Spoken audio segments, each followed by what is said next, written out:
कुछ ऐसे तथ्य बताने वाले हैं जो शायद आपको पता भी नहीं होंगे। इन तथ्यों को जानने के बाद आप समझ जाएंगे कि कैसे इस देश की जनता के मन में डॉक्टर अंबेडकर के बारे में भ्रम फैलाने की साजिश रची गई। डॉक्टर भीमराव अंबेडकर का भारत के विकास में जितना योगदान रहा है उतना शायद ही किसी और राजनेता का रहा हो। एक अर्थशास्त्री, समाजशास्त्री, शिक्षाविद और कानून के जानकार के तौर पर अंबेडकर ने आधुनिक भारत की नींव रखी थी और देश उनके इस योगदान को लेकर आज भी जागरूक नहीं है। आपको बता दें कि डॉक्टर अंबेडकर संविधान की प्रारूप समिति के अध्यक्ष थे। उन पर आधुनिक भारत का संविधान बनाने की जिम्मेदारी थी और उन्होंने ऐसे संविधान की रचना की जिसकी नजरों में सभी नागरिक एक समान हो, जो धर्मनिरपेक्ष हो और जिस पर देश के सभी नागरिक विश्वास करें।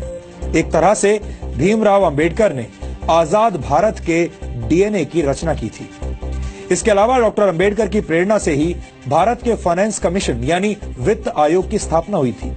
डॉक्टर अंबेडकर के आइडियाज से ही भारत के केंद्रीय बैंक की स्थापना हुई, जिसे आज हम रिजर्व बैंक ऑफ इंडिया के नाम से जानते हैं। दामोदर घाटी परियोजना, हीराकुंड परियोजना और सोन नदी परियोजना को स्थापित करने में डॉक्टर अंबेडकर ने बड़ी भूमिका निभाई थी।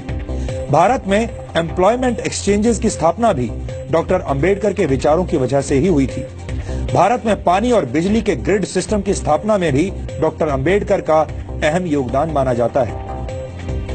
भारत को एक स्वतंत्र चुनाव आयोग भी डॉक्टर भीमराव अंबेडकर की ही देन है। ये वो योगदान है जिन्हें आजादी के बाद की तमाम सरकारों ने हमेशा ही अनदेखा किया है। यानी योजनाएं और विचार अंबेडकर के थे, लेकिन उनका श्रेय दूसरे नेताओं ने लूटा। यहाँ हम आपको भारत के पहले प्रधानमंत्री पंडित जवाहरलाल नेहरू और डॉक्टर भीमराव अंबेडकर के बीच चले राजनीतिक शीत युद्ध यानी पॉलिटिकल कोल्ड वॉर के कुछ उदाहरण भी बताना चाहते हैं।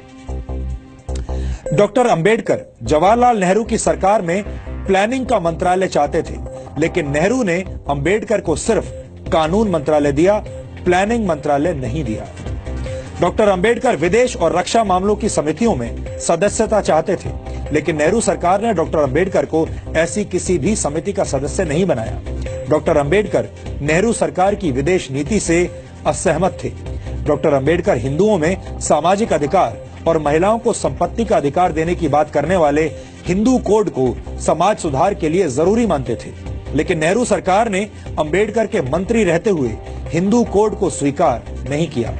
यहाँ तक कि डॉक्टर अंबेडकर को भारत रत्न सम्मान देने के लिए भी कोई पहल नहीं की गई।